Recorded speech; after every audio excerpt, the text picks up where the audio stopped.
YouTube, what's up, y'all? We back at it, another episode, and you know what it is when I got that split screen. Got a Florida boy in the house. D Money pulled up on us, yo. Welcome to the family, bro. Hey, appreciate you. Thanks for having me. You know what I'm saying? With Hoodie Hustling, baby. Let's get it. You already know what it is, bro. So we're gonna jump right into it like we always do, bro. Kind of talk about your business, your projects you got going on, what you do, how we can reach you, and how long you've been in business. Gotcha. Okay. Well, look, man. CEO of Remote Vision Productions. I got my own film company. I write books. I got 5 books published on Amazon Prime. I, you know, Johnny and the Light, my children's Christian book. I have a children's book called Don't Be a Bully. I have a motivational children's book called Believe in You and Others Will Too. I have a self-help book called How to Deal with Death and Missing Your Loved Ones. Very, very powerful book. You might want to, everybody check that out. It's very powerful. It's very popular around here. And I have a novel called Rewind, which I turned into a film. Also, I have 2 movies produced. A movie called Rewind, available on Tubi and Prime Video. And I have my newest movie, Obedience, available on Tubi and Prime Video. You feel me? All right. Okay. And so you got a lot of things brewing. Got some books. If you're more of a Yeah. visual learner, we got some movies popping. So kind of talk to us, man. How did you go from kind of turning your passion into profit? Kind of what was that in transition to go from like an employee to a business owner? Man, I'll be honest with you, man. Like most brothers from the hood, we started off making music and things of that nature. When I got older and realized I was just spending more money making music than I was actually, making off the music. So I had to sit back and look at everything and find my niche. So I took a little break. I started writing the children's books, and surprisingly, they were selling like crazy. And I look at it like, I'm making a difference. So schools start picking them up and start bringing me in to read to the kids and stuff. And I don't have any kids, but the kids is the future. So I'm like, hey, let's run it, man. You know what I'm saying? And the ladies are just coming through. So I'm like, yo, females is buying this. This is profitable. So, got to that. Also, so I did another book and another book. So they was coming in. But then I learned how to write movies at Manatee Community College, and my teacher, her name was Lisa Rosenthal. So she always kept like inspiring me to write, and she was actually the executive producer for The Prince of Bel Air. So she worked like hand in hand with Will Smith. So when I'm in class, she always be like, "You got what it takes. Promise me, you'll get into film. You have to get into film, Darian. You got to get into film." And I was young and stuff, trying to do the right thing, 1 foot in the streets, 1 foot trying to do the right thing, and got myself in some trouble. Had to drop out, man. Had to go beat some charges and stuff. You know how that go, man. So I put it all on the back burner. You feel me? And then, so how I got into making profits off of it, I lost my mom, so I got back into I took a break. When I got back into making the movies, I started auditioning for a friend of mine. He had movies, and I decided I want to do my own. And then I learned distribution. I had a lot of challenges in making movies, but I'll talk to you about that later. But make a long story short, I get paid every time they watch the movie now. So, you know, distribution, putting the skill with the business, I was forced to learn the behind the scenes parts of making movies, because when I trusted in people and was trying to just do it and make it happen, they let me down. Some guys let me down, cinematographer let me down. People, they didn't see what I saw. They want to come into your film and take over, and it's a lot dealing with Negroes and stuff, man. I love y'all, but they're my people, my folks, man. But yeah, if you ain't got the right ones on your team, it make you dream hard. But you never give up and kept pushing, man. I learned distribution, and now I'm getting paid every time they watch it. And I got some new ones coming, man. So I'm excited about that. I'm glad to hear that, bro. Persevering and just moving through and not letting anybody steal your vision and turn it into their own. So with that comes Exactly. there is never a linear process or pathway. You got to kind of maneuver, navigate around challenges, setbacks. So speak to some of those challenges you kind of mentioned before. Just talk to kind of how you're able to plow through them and just get to the next level and the next level and not stop that positive momentum. Well, my first movie called Rewind, I had a situation where this guy I was working with, he pretty much, I counted on him a lot. So I let him be at the forefront mostly. And he tried to make it his own movie. It was just really weird how somebody can come into your project and think that you're gonna answer to them. Like it's just really weird.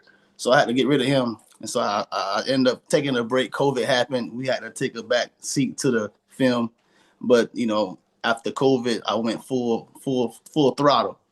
And so during filming, everything was going great. But we finished it all. Everything went good. So I got with my cinematographer to get my film, and come to find out, I'm missing like 6 scenes, maybe 7 scenes missing, like gone. Uh-oh. I'm like, what what is scene? Where is that? I didn't know anything about behind the scenes. I didn't know anything about editing and downloading and the files. And I didn't know. I just knew how to write movies and how to act, to direct. That's all I knew. Uh-huh. And then that hurt me. And then I sat down with a guy named Chris Lito, man. Shout out to my guy Chris, man. Thank you, bro. I appreciate you. And he like showed me the basics of it, how to use Final Draft. Excuse me, how to use DaVinci Resolve, and what type of computers and laptops I need, a high powered laptop. And then I went on YouTube and just really taught myself the rest. And that's when I realized I was missing scenes. I was missing it was scenes missing audio. It was some scenes that was blurry, some of the color was in. And this is my movie Rewind, my first one. But I just sat there, bro. I took off 2 weeks from PTO, went on YouTube, and I stayed up 14 hours a day just working on this movie, man, just learning how to edit, and I got good at it. So I finished it. It wasn't what I expected when I wrote it, but everybody liked it. So that was my first movie. I got it done. Had a red carpet event. Like 80 people showed up. So I was happy. My cast, we did our thing. We did it. I did the music in it. I scored it, color grading. I learned how to do everything. YouTube University. Shout out YouTube, man. And that's good, man, because the first one, sometimes you don't know what you don't know. So you got to go through the lumps, the bumps. Sometimes you get finesse, but guess what? You're only gonna get finesse once. Put that in the back of your head and your Rolodex. Facts, Now I know when it's coming, I'm ready for it. You know what I mean? facts, Good deal. facts, facts. Then I did Obedience myself. So I actually filmed this movie. You're gonna laugh. I filmed this movie on the iPhone 11. That's playing in the background right now. You feel me? Wow. Like Okay. shocked everybody. Nobody believed that. So I got good at actually filming it, learning the close shot, the wide shot, the over the shoulder shot. From the first movie, I learned how to edit. So I did it all. I shot the movie. I acted in it. I recruited everybody. I did the auditions. Um, I did the color grading, the sequencing, man. I edited everything. I did the audio, the scoring, put the music in it. And we had a red carpet event, and like almost 200 people showed up. That's when I knew I was on to something. I was like, they watching me. They talking. They had me on the newspapers and stuff, and all over the internet. So I was like, okay, are we on to something here? You know what I mean? So it's like, it's so my next project, definitely. Now, I mind you, I did Obedience, bro. I didn't have no microphones. I Uh-huh. didn't have the lights. I didn't have the boom mics, just a regular phone. I'm sitting there. Oh, snap. For real? Yeah, bro. Hey. That's it. So yeah, I did that, bro. And then I got distribution for it. Man, I think in Africa, it's in South America, man. It's on Tubi, Prime Video. It's on Truth TV. Yeah, I got a list of like distribution, and I'm like, man, I spent $1,500 on that, bro. Mm. That's it, and mostly that was just feeding people. The first movie that I did that the guy did me dirty on, I spent like 7 to 8 grand on it. Uh-huh. So I'm a type of guy I don't make the same mistakes twice. I'm not going to jail for the same thing over and over again. And this movie is making me some money. It's not a lot, but it's making some money. Man, it's making some noise, but it's picking up momentum and steam. So now I'm ready for the next one. The next one, I know exactly what to do. I understand the audio. I understand the lights. I understand I gotta get different cameras. Like, so the next one, Okay. I'm on their neck, bro. Yeah, All right. So does that mean you need like a special cameo appearance from, somebody in the man, you already you know know what I mean? what's up, bro. You already know what's up. You that guy, bro. Pull up for the Say hustling, less. man. Say less. All right, I bet, bet. got you. All right. Well, one final question for you, bro. What would be one piece of advice you would give to the audience, your audience, my audience, anybody watching, if they're trying to kind of turn their passion into profits? They want to take something that they love and kind of make it a little more structured and turn it into a stream of income. What one piece of advice you give them? Do it. Just do it. You know, when you talk to people about what you want to do, it depends on how your circle is. If you're trying to do something that people haven't done before, or if somebody's already doing it, you're gonna always hear that negativity. If you really want to do it, just do it. You won't know your potential until you just do it.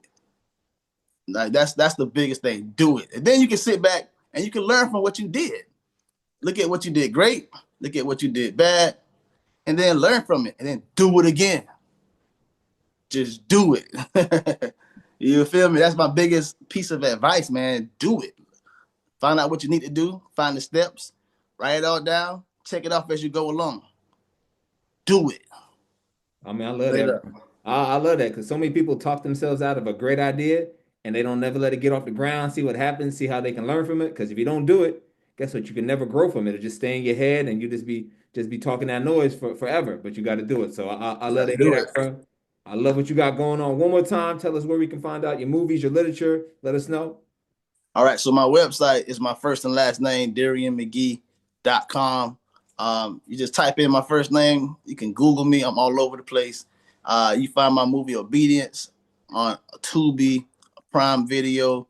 Yeah, my 5 books. You can find those on Amazon. Just search my first and last name, Darian McGee, and everything pops up. I ain't hard to find. All right, y'all heard it here, yo. We got another episode. Florida in the house, yo. Shout out D. Appreciate you Yeah. coming up. Hoodie hustling. We out, y'all. Soda.